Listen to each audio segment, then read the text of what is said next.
Bom dia, meus amores da turma 800. Bom, eu estou aqui para a gente dar início às nossas aulas online. A cada semana eu vou postar uma aula com um assunto novo. Nós temos um link de acesso a uma bateria de exercícios que eu vou deixar para vocês toda semana. Essa bateria de exercício, ela é obrigatória, todos terão que fazer. Vocês terão uma semana para fazer essa bateria, tá? Contando que me enviem sempre no dia anterior à aula. Então, na quarta-feira, vocês vão me enviar essa resposta dos exercícios de vocês. Que aí eu vou corrigir e a gente comenta no vídeo. Outra coisa importante, no finalzinho dessa bateria de exercícios, nós teremos um espaço para dúvidas. Façam as perguntas que vocês querem em relação à matéria, o que você não entendeu, que aí na aula seguinte eu vou tirar as dúvidas de vocês, tá? Se por acaso o som não estiver legal, coloque o fone de ouvido que vai facilitar bastante. Uma outra dica, tenham sempre com vocês o livro didático, tá? Eu fiz sempre baseando no livro didático. Então, vocês podem acompanhar as minhas aulas com o PowerPoint e com o livro de vocês, certo? Respeitem o prazo de entrega. E espero que vocês estejam bem, estou com saudades. Se cada um fizer a sua parte, vai dar tudo certo. Isso vai passar e nós vamos conseguir terminar o nosso ano letivo em paz. Fiquem com Deus, cuidem de vocês, cuidem da família. Beijos. Bom, então, meu oitavo ano, vamos iniciar nossas aulas online com Revolução Industrial. É um assunto que eu já iniciei em sala de aula, já falei com vocês sobre isso, mas aqui a gente vai detalhar mais, né? Vamos reforçar para não ficar nenhuma dúvida. Bom, a Revolução Industrial, estou vendo aí no esquema, né? Teve início na Inglaterra, que a Inglaterra passou a ter uma série de transformações políticas e econômicas que culminaram nessa revolução. Isso tudo aconteceu no século XVIII. Cercamento é um item que nós vamos ver especificamente mais à frente. Esse cercamento provoca êxodo rural. Esse êxodo rural vai trazer mão de obra vasta para essa maquinofatura, né? Tudo isso junto aí vai favorecer esse pioneirismo da Inglaterra na Revolução Industrial. Então, vamos lá. Eu já havia feito com vocês em sala de aula esse quadro aí, modificando algumas palavras, mas basicamente é isso que nós já havíamos feito no caderno de vocês. Nós temos o artesanato, que vem a ser uma unidade produtora domésticas, né? Doméstica, isso aí vem dizer por quê? Porque o artesão ele trabalhava sozinho, não precisava de ninguém para ajudá-lo, para auxiliá-lo. Ele fazia todas as etapas da produção, então ele cortava, ele costurava, ele pintava, ele fazia tudo em relação vamos dar exemplo como fosse um par de sapatos. Levava uma semana para um artesão fazer um par de sapatos. Quando você tem a manufatura, você já tem oficinas maiores, são mais pessoas trabalhando, aonde você tem a divisão de trabalho, uma linha de produção. Um grupo corta, um grupo costura, um grupo pinta, um grupo cola e assim vai. Então, a produção de sapato, que antes era uma por semana, passa agora a ser 10 pares por semana. Aí vem a grande revolução industrial, liderada pela Inglaterra, né? Onde você vai ter a mecanização ou maquinofatura, mesma coisa. São grandes fábricas. Nessas grandes fábricas, você vai ter muita gente trabalhando. E a divisão de trabalho aumenta. A produção também aumenta. Então, são muitas pessoas fazendo cada etapa. E vem o quê? A utilização de máquinas, que vai aumentar ainda mais essa produção. Além de você ter mais pessoas, você tem a grande divisão de trabalho, você tem a máquina entrando na produção e vai aumentar mais ainda essa produção, perfeito? Então, no artesanato, um par de sapatos por semana, manufatura 10 pares de sapatos por semana. Na mecanização ou maquinofatura, você vai ter 1000 por minuto. Tem benefícios, tem malefícios. Uma vantagem dessa revolução industrial: mais pessoas terão acesso ao produto, né? Então, isso vai ser uma coisa legal. porque quanto for maior a quantidade de produto, mais baixo é o valor. Então, mais pessoas terão acesso àquele determinado produto. Isso é legal. Agora, uma desvantagem, desemprego, porque a máquina é que vai produzir mais do que o homem. Tá? Então, você vai precisar de poucas pessoas para mexer nas máquinas e ter uma grande produção. Então, o desemprego é muito forte nesse período. Aí vamos lá, o que é essa Revolução Industrial, né? O que vai acontecer na Inglaterra para que a gente tenha a Revolução Industrial? Vem a expansão do comércio, né? A Inglaterra vai liderar nessa parte da manufatura que nós estamos vendo aí e vai acumular muito capital nesse período. Ela vai acumular capital da manufatura para investir na maquinofatura, na mecanização. Então, ela vai expandir muito seu comércio de manufaturados. Consequentemente, né, se eu aumento o meu comércio, eu aumento o meu lucro. Então, eu tenho um acúmulo de capital. Crescimento de mercado consumidor. Se eu produzo muito, eu quero vender muito. Então, a Inglaterra ela começa a sair do seu território e dominar outras regiões, que é o colonialismo. Ela aumenta o número de colônias. Tendo colônias, ela vai ter duas vantagens. Ela tem fornecimento de matéria-prima barato e vai aumentar o número de seu mercado consumidor. Aí vamos lá, abolição das restrições impostas pelo mercantilismo e o absolutismo. Nós já vimos no capítulo anterior sobre iluminismo que as ideias iluministas elas vão trazer uma ideia de valorização do homem, ideias de igualdade social, igualdade política, né? O homem participar da parte política.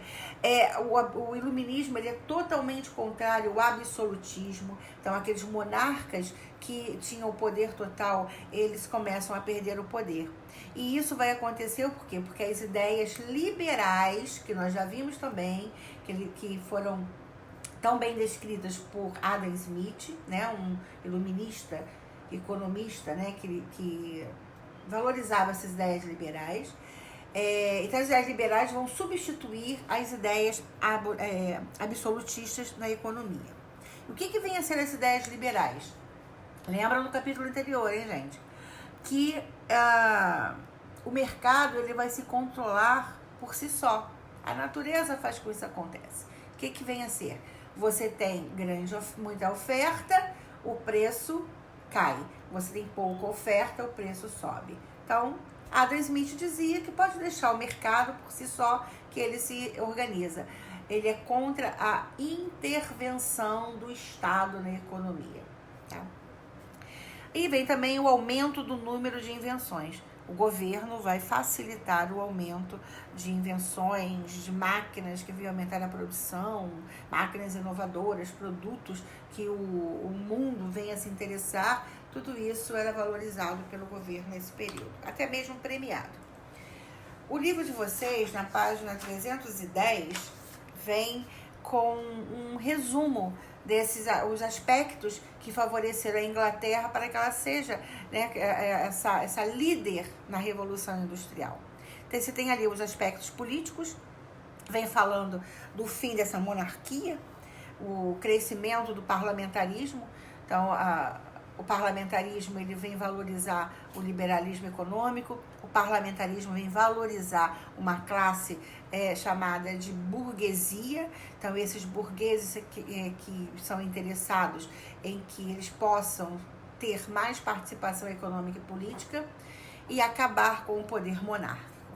Nós temos também um aspecto econômico, que vem a ser um incentivo, né, dos políticos com a exploração das colônias. Então, a colônia que vai fornecer matéria-prima barata e uma mão de obra barata, além de um mercado consumidor.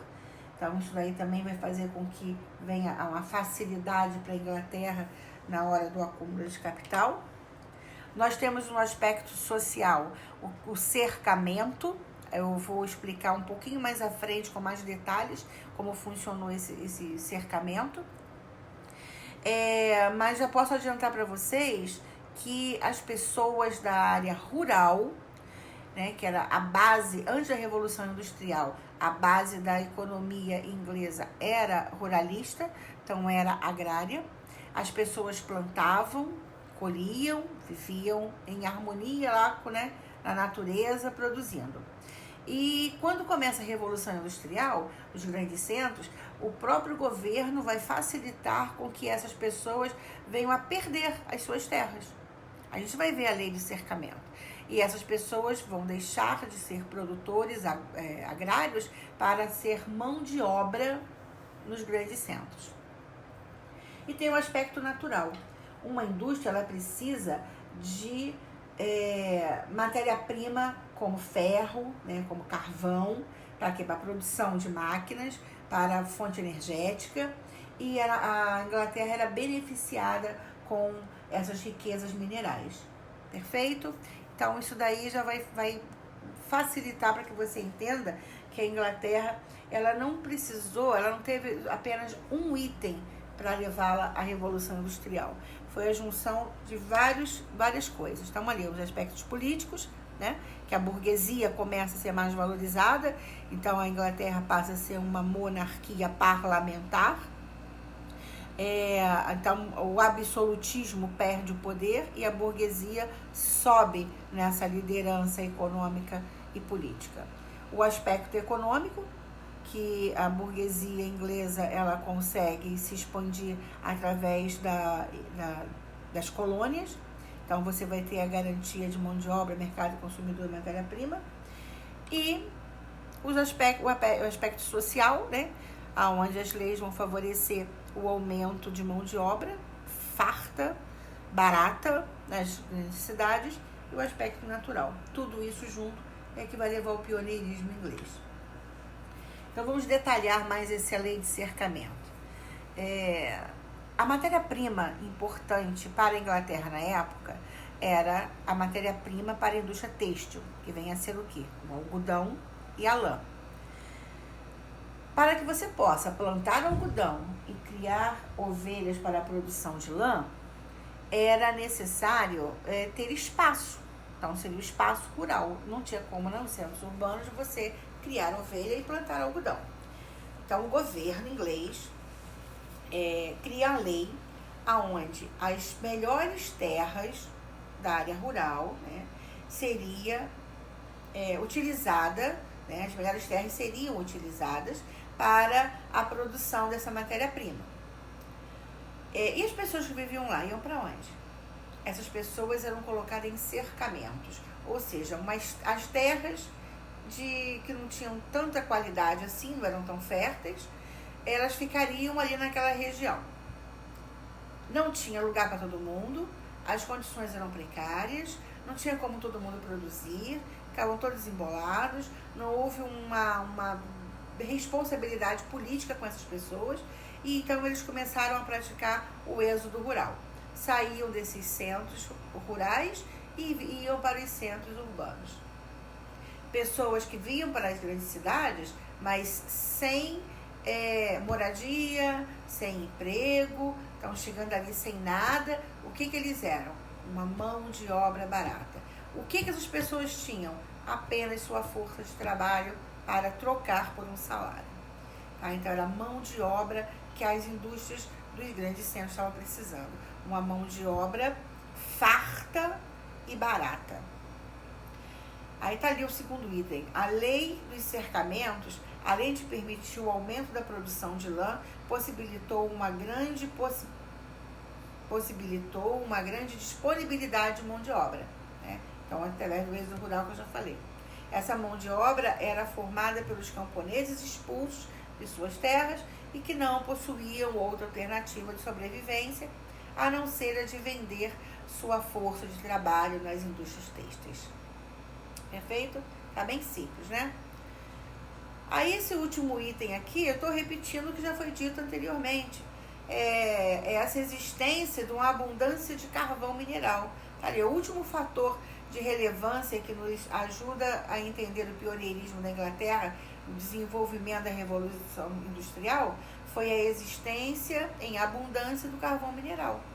Esse item era fundamental para as máquinas da época, uma vez que o combustível era exatamente o carvão mineral. Tá? Então não usava-se o petróleo ainda. Na segunda Revolução Industrial, nós vamos ver capítulos mais à frente, vai começar o petróleo. Na época era queima do carvão. Tá? Então vamos continuar. Como é que era a vida dessas pessoas antes da Revolução Industrial? Como passou a ficar a vida dessas pessoas após a Revolução Industrial? Antes da Revolução Industrial, a natureza, ela organizava a vida dessas pessoas. Então amanhecia, era hora de acordar, de plantar, de colher, né? O sol está, né, vamos dizer, no meio do céu, como dizem os antigos, né? Então você estava no meio-dia, é hora do almoço, o sol está se pondo, é hora de dormir. Então a natureza organizava a vida. Ah, está chovendo muito, hoje não tem como plantar. Ah, vamos ficar em casa, amanhã planta-se. Então cuidava-se, né, de alguns animais, tudo bem natural, ao ar livre. Aí esse povo que estava vivendo dessa maneira na área rural, devido aos cercamentos, pratica o êxodo rural, vem para os grandes centros. Vão trabalhar nas fábricas pouco iluminadas, pouco arejadas, muito sujas. Olha que diferença de vida. Trabalho de cerca de 18 horas por dia, tá? Aquele trabalho repetitivo, tá? Desgastante, cobrado. Exploração da mão de obra infantil e feminina. Os empresários gostavam das crianças e das mulheres porque eles eram mais dóceis, mais tranquilos e mais obedientes. Os homens muitas vezes se revoltavam com tanta atrocidade, com tanta exploração. E os salários, tanto das crianças como das mulheres, eram mais baixos do que os dos homens. Então, era mais um benefício para o industrial. Castigos físicos, principalmente para crianças e mulheres, apanhavam, levavam tapas, né, para poder exercer a sua função direitinho. Não havia direito trabalhista, não havia uma legislação trabalhista, então você poderia ter pessoas com a mesma função, na mesma empresa, com salários diferentes. Isso acontecia porque era tudo acordado entre o patrão e o empregado. O salário, o tempo de trabalho, era tudo acordado entre eles. Então, poderia acordar uma coisa com uma pessoa e, no acordo com a outra, seria modificado, tá? Então, você não tinha uma legislação, não tinha salário mínimo, não tinha férias, né? As férias, às vezes, era quando o patrão dava 4 dias em casa. Normalmente, trabalhava-se de segunda a sábado, direto, né? Como está dizendo ali, cerca de 18 horas por dia. Era muita exploração, tá? Olha a diferença gritante da vida que eles tinham antes das fábricas e a vida que passou a ter depois das fábricas. Aí aqui tem algumas figuras só para ilustrar isso que a gente está falando. A primeira figura vem algumas crianças trabalhando, vocês podem ver que são bem pequenos, mas já exerciam algumas funções. Na segunda, tá em destaque aí um relógio, porque as pessoas passaram a ficar dentro de fábricas e muitas vezes não sabiam nem se estava chovendo, se estava fazendo sol. O que organizava o cotidiano na vida deles era o relógio. Então era a hora de entrar no trabalho, era a hora do almoço, era a hora de sair, era a hora do lanche, era a hora de tudo, era controlado pelo relógio. Tá? Na terceira imagem, nós temos uma mulher com um vestido que pra gente hoje em dia seria um vestido de festa, né? Com os cabelos bem arrumados. Isso não combinava com o trabalho nas fábricas. Então as mulheres começaram a trabalhar nas fábricas e tiveram que mudar a maneira de vestir. Então a Revolução Industrial vai ter uma interferência até mesmo na moda. As roupas ficaram mais retas, né? Sem babado e sem florzinha e sem lacinhos, que isso tudo atrapalhava, podia agarrar em uma engrenagem da máquina. Então as roupas eram retas, sem muitos detalhes. Os cabelos muitas vezes cortados, né? Aquelas que tinham o cabelo comprido sempre muito preso. Então até mesmo a moda, a maneira da mulher agir foi influenciado por essa Revolução Industrial. Para comparar com a anterior, a última figura já mostra as mulheres com as roupas mais simples, mais retas, né, sem aqueles babados todos, os cabelos, algumas com o cabelo bem preso ou com os cabelos curtos. Antes da Revolução Industrial, a mulher não usava cabelo curto. Bom, já vimos aí, né, várias modificações. Modificação na vida urbana, na vida rural, modificação no meio de produção, modificação no modo de vida dos operários nos grandes centros, mas e a sociedade, como ela ficava organizada agora? Nós vamos ter duas novas classes sociais que vão surgir com a Revolução Industrial. Nós temos os operários e os burgueses, né? E esse novo sistema econômico, chamado de capitalismo industrial. Está ali a definição, ó. O que é o capitalismo industrial? É o sistema socioeconômico que passou a vigorar a partir da Revolução Industrial. É caracterizado pela divisão da sociedade em classes. Que classes são essas? O operário. Os operários também podiam ser chamados de proletariado, tá?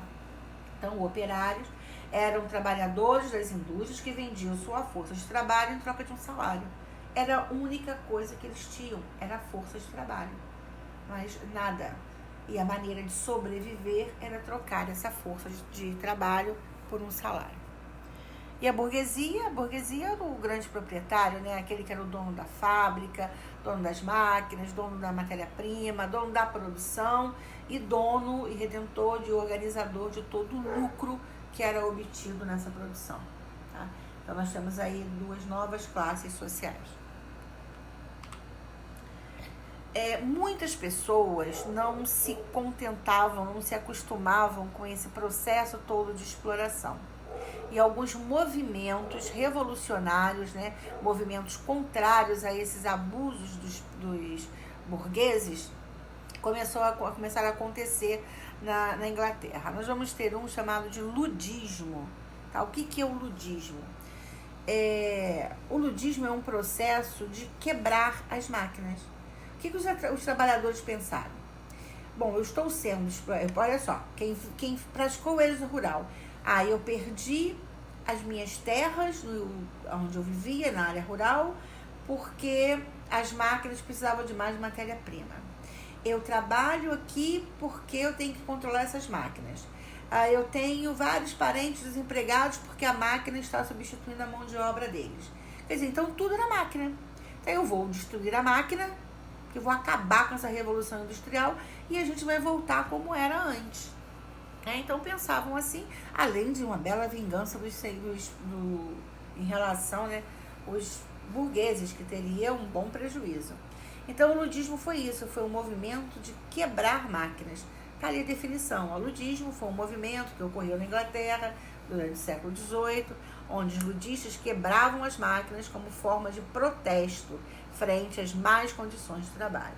Olha o símbolo que eles levavam, né, a bandeira deles, era uma mão com um martelo para simbolizar essa quebração toda.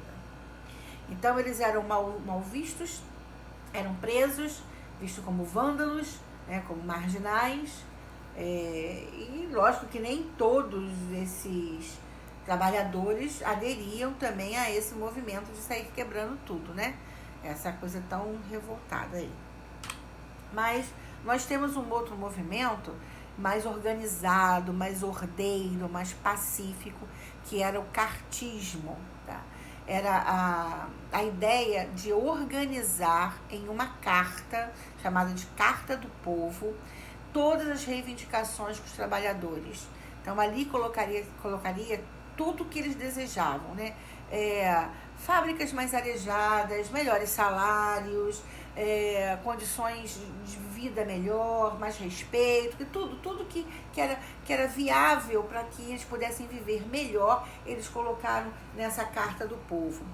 E mesmo antes da organização da carta em si, uma coisa interessante é que eles faziam manifestações, comícios, para esclarecer aos trabalhadores os seus direitos.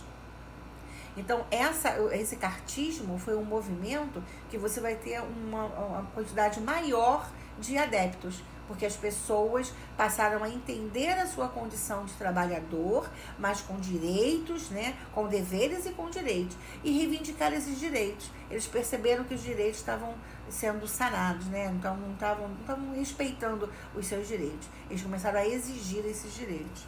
E o nome está ali, ó, recebe o nome de cartismo, o primeiro movimento de massa, né, porque foi o anterior, né, o ludismo, ele não tem tantos adeptos. O cartismo você vai ter uma quantidade maior. Ocorrido entre as décadas de 30 e 40, e que basicamente exigia melhores condições para os trabalhadores na indústria. Durante vários anos, os cartistas realizaram comícios, esses comícios e manifestações, eles esclareciam aos outros o que era direito de cada um, tá? O nome do movimento tem sua origem na carta escrita pelo radical William Lovett em maio de 1838, chamada Carta do Povo, na qual estavam registradas todas as reivindicações que os participantes do movimento desejavam ver implementadas. Foi um movimento mais ordeiro. E o que a gente tem como consequência dessa Revolução Industrial? Na parte econômica, a gente tem um modo de produção capitalista, né, o que vai passar a exercer, onde tem uma burguesia que explora uma mão de obra operária, né, então torna-se o modo de produção dominante. Exportações, porque a Inglaterra produz muito, quer vender muito, então ela é a grande exportadora para todas as nações da Europa. Necessidade de busca de mercados para extrair matéria-prima e vender manufaturados. Lógico, né? Se eu estou produzindo muito, eu preciso de muita matéria-prima, né? E quanto mais matéria-prima eu tenho, mais produção eu tenho, mais mercado consumidor eu quero. Então é lucro, lucro e lucro. Consequência, vem o surgimento de gravíssimas questões sociais, como nós vimos através daquele êxodo rural, a população que passou a ser mão de obra farta nas cidades vão viver em condições precárias, e isso é uma grave questão social que o governo não se preocupa. Jornada de trabalho 15, 16, 18 horas, como já vimos anteriormente, então a exploração era muito grande. Salários miseráveis, péssimas condições de trabalho, já falamos sobre isso. O salário era pago por vale. Isso aí, gente, é porque o salário era pago às vezes semanalmente, quinzenalmente. Então você imagina, você já ganha pouquinho, ainda é dividido por mês aquele pouquinho. Então você ganha, compra comida. Quando você receber de novo, a comida já acabou, compra comida. Ou seja, o trabalhador só trabalhava para comer. Habitações de péssimas condições. Quer dizer, se o cara trabalha muito, ganha pouco, ele tem condições de ter uma casa confortável? Não. As casas eram bem parecidas com uma maneira de trabalhar. As casas eram pequenas, as casas não tinham conforto, as casas não tinham saneamento básico, né, era péssima iluminação, era tudo ruim. E um detalhe, as doenças se proliferavam com muita facilidade, porque as pessoas estavam amontoadas. Um ficava doente, todos ficavam doentes.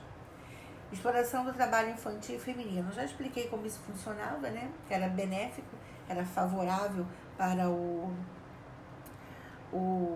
burguês ter crianças e mulheres trabalhando, porque era mais barato, né? E eles eram mais pacíficos, mais fáceis de serem dominados.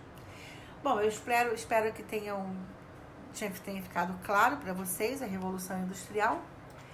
Eu estou colocando a bateria de exercícios. No final dessa bateria de exercícios, nós vamos ter um espaço para que vocês possam fazer as suas perguntas, tirar as suas dúvidas. No próximo vídeo, eu vou iniciar o vídeo tirando todas as dúvidas de vocês, tá? Esse link vai estar disponível no Vindimo. E bons estudos, cuidem-se. Até semana que vem com um novo conteúdo, né? Vai ser a Revolução Francesa. Beijos!